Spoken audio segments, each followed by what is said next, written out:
kinuha nila yung budget ng DepEd at isa yan sa mga rason kung bakit ako nag-resign sa Department of Education. Hindi na ako papayag na sa susunod na taon, ganyan pa rin ang gawin nila at ako yung mananagot sa ginagawa nila.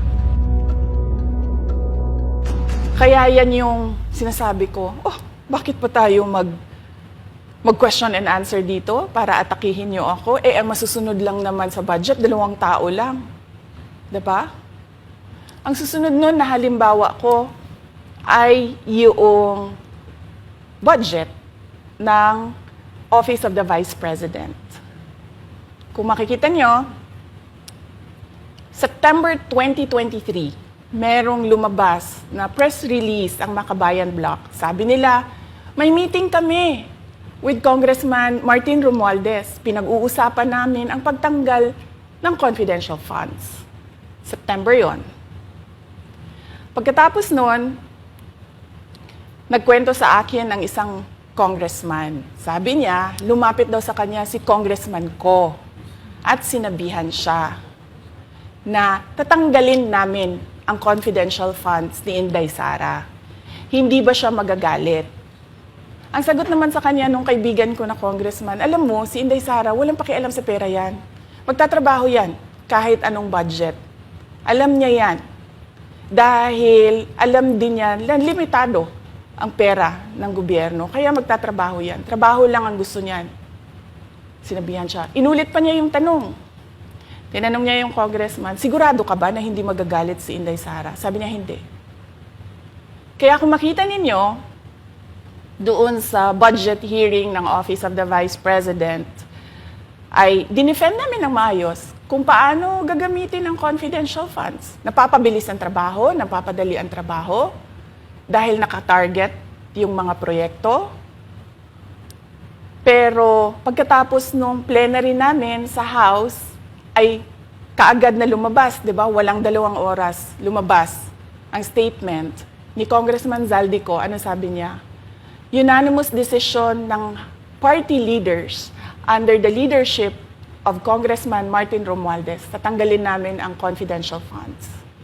At para hindi halata na inaatake nila ako, tinanggalan din nila yung mga iba pang mga departments ng kanilang confidential funds. So nakikita nyo, bumulong ang Makabayan Bloc kay Martin Romualdez. At dahil sa kagustuhan ni Martin Romualdez na hindi siya atakihin, at dahil sa gusto niyang suportahan ang Makabayan at ang NPA, nakinig siya. At ang ginawa niya, tanggalin yung budget. Alam na nila kung anong gagawin nila bago pa kami pumunta sa plenary ng House. Hindi ko alam yon. Kasi nasabihan na lang ako nung kaibigan kong congressman pagkatapos na. Nung nakita ko na nagsabi si Zaldico, tanggalin niya ang confidential funds ng Office of the Vice President. So doon ko na lang naintindihan na aatake sila gamit ang confidential funds. Dahil sumunod nun, October, ay merong dated na October na audit memorandum ang Commission on Audit. Tapos meron silang October 3 na audit memorandum ang Commission on Audit. So sunod-sunod yun, makita mo. Naglabas ng press release ang Makabayan, nag-defend kami ng budget namin, nagsalita si Zaldico, lumabas ang mga AOM ng COA, September, October.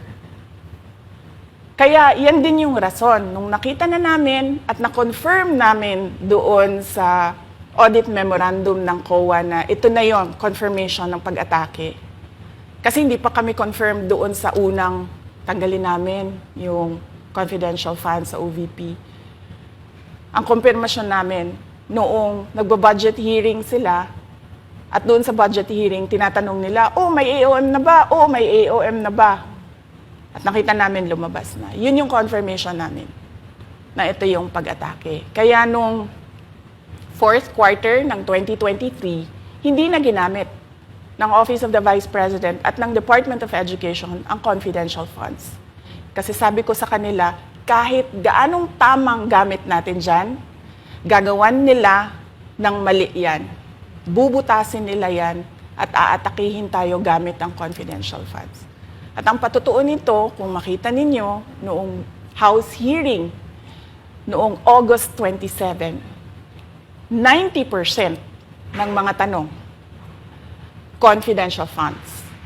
Kahit na 2024 at 2025, wala ng confidential funds ang Office of the Vice President.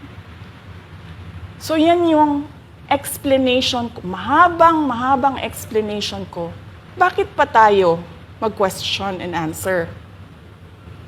Para atakihin ninyo ako? Tapos, alam naman nating lahat, Congressman Zaldico, Congressman Martin Romualdez lang ang nagdidesisyon sa budget ng bayan. Madam Vice President, it seems that there's this great plan against you talaga to destroy you. And speaking of plan, kasi during the budget hearing po, may nagsabi kasi doon ng let's stick to our plan. And you also called that person po. Ano po, can you po share about this po? Ano ba tong plan talaga nila during this budget hearing? Oo. Doon sa budget hearing na nangyari noong August 27, nakita nyo na, meron na silang nakahandang PowerPoint presentation, meron na silang nakahandang audiovisual presentation, meron na silang nakahanda na script na binabasa, at yung isa pa nga na congresswoman na sabi niya, wala akong panahon, basta mahaba ito, hindi ko mabasa letter per letter. Pero kung makita mo, may nakahanda siya na mga sagot sa mga sinabi namin sa Commission on Audit. Legal points na sinabi namin sa Commission on Audit. Bakit napakadelikado ng ginagawa na kinukuha ang mga dokumento ng hindi tapos at hindi final na audit. So kung makita mo, ganun yun, nakahanda sila. Makikita natin na let's stick to our plan, atakihin natin ito siya. Walang kinalaman sa kanyang Office of the Vice President 2025 budget proposal, kundi lahat ay may kinalaman sa confidential funds na matagal nang may kaso, 3 pa nga ang kaso sa Supreme Court, matagal nang pinapa-audit nila, at nagko-cooperate kami doon sa audit. Kaya makikita ninyo kung ulit-ulitin natin yung nangyari noong House budget hearing noong August 27. Meron silang plano na gamitin yon para siraan ako. At hindi lang sila tumitigil dyan. Kung makita ninyo, ngayon naman nasa DepEd budget sila ng pagsira ng pangalan ko. Kahit wala akong kinalaman doon sa mga observations ng Commission on Audit, sinasabi nila na kasalanan ni Inday Sara yan. At going back po dito sa budget hearing, Madam Vice President, kasi mukhang hindi talaga nagustuhan ng mga kongresista ang inyo pong naging sagot. At naglabas nga po sila ng kanilang statement about pa din dito sa confidential fund. And itong si Franz Castro, nagsabi siya dito nga daw ay posibleng ito ay isang impeachable offense. Ano pang reaction niyo dito? Hindi na bago ang usapin ng pag-impeach sa akin. Kung babalik tayo nung nakaraang taon, ay nagsalita na si Franz Castro noong November 2023. Nagsabi na siya, ay pinag-uusapan namin ang impeachment ni Inday Sara. At nagbigay siya ng mga basehan doon sa ifa-file daw nila na impeachment. Kaya tuloy-tuloy lang yan na pinag-uusapan openly diyan sa House of Representatives ang impeachment. At lagi nandyan sa gitna si Franz Castro sa usaping impeachment sa akin. Unang-una, walang misuse ng confidential funds, walang misuse ng funds ng Department of Education. Kaya ngayon ay pinipilit nilang gawan ng basihan yung mga sinasabi nila na impeachment sa akin. Kaya hindi bago yan na pinag-uusapan ang impeachment. Kasama yan sa plano nila laban sa akin. Ma'am, regarding naman po dito, kasi isa sa plano daw po nila ay bigyan kayo ng 0 or 1 peso budget ang OVP po. Kung sakaling mangyari po ito, ano ang magiging hakbang po? Narinig din namin na merong defunding, i-defund daw ang Office of the Vice President budget. Narinig din namin na posibleng piso lang ang ibigay na budget sa Office of the Vice President. Handa ako sa Office of the Vice President na magtrabaho kahit walang budget. Maliit lang yung opisina namin, maliit lang yung operations namin, kaya kayang-kaya namin na magtrabaho kahit walang budget. Alam naman namin na kapartiyan ng pag-atake. Kaya kami, tutuloy-tuloy lang din kami sa kailangan namin gawin para sa bayan. Madam Vice President, panghuli na lang po, no? Sa kabila po ng nararanasan ninyo na pag-atake, kaliwat kanan, at ang kalagayan po ng ating bansa, ano po ang inyong mensahe sa ating mga kababayan? Unang-una mensahe ko sa ating mga kababayan, huwag silang magpadala sa ingay ng politika.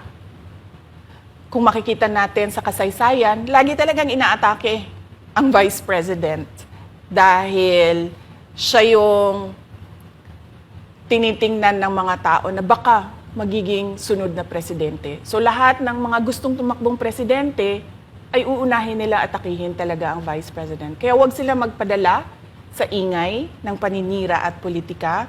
Pangalawa, isa-isahin nila ang bawat papel sa budget ng 2023 at 2024 at 2025. At pangatlo, kailangan magkaisa tayo na tumulong sa mga nangangailangan. Dumadami ang naghihirap na mga pamilya. Dumadami ang nakakaranas ng gutom. Kaya kailangan tayo, kaya kami tutuloy din ang trabaho namin kahit walang budget. Dahil alam namin na yan yung pinaka-importante sa ngayon. Na matulungan yung mga kababayan natin na naghihirap at walang makain. Yan yung totoong problema ng bayan natin. Once again, ma'am, maraming salamat po sa pagkakataong pinagkaloob niyo po sa amin at nabigyang linaw po ang mga issue nga ngayon ay headlines po sa iba't ibang media. Maraming salamat po ni Madam Vice President. Thank you very much. Shukran.